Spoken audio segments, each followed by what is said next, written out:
tall kneeling Pallof press is a fantastic anti-rotation core exercise. That means you're using your core to resist rotating, but by doing it in a tall kneeling position instead of a standing position, you're adding an extra element of core and hip stability.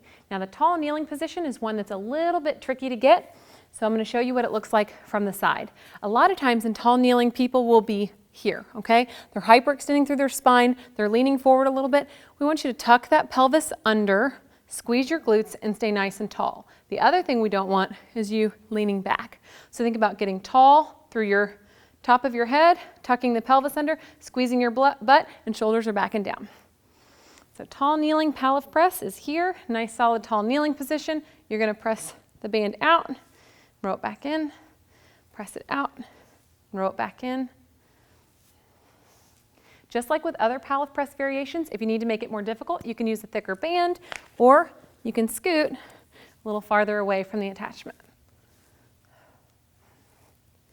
You want to make sure that your shoulders aren't shrugging up and that your shoulders aren't off kilter. So shoulders back and down, knees are relatively narrow.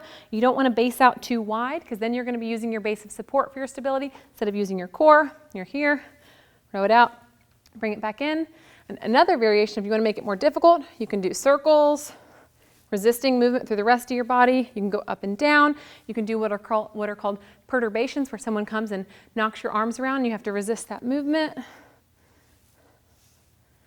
And just make sure you maintain a nice, solid, tall kneeling position the entire time.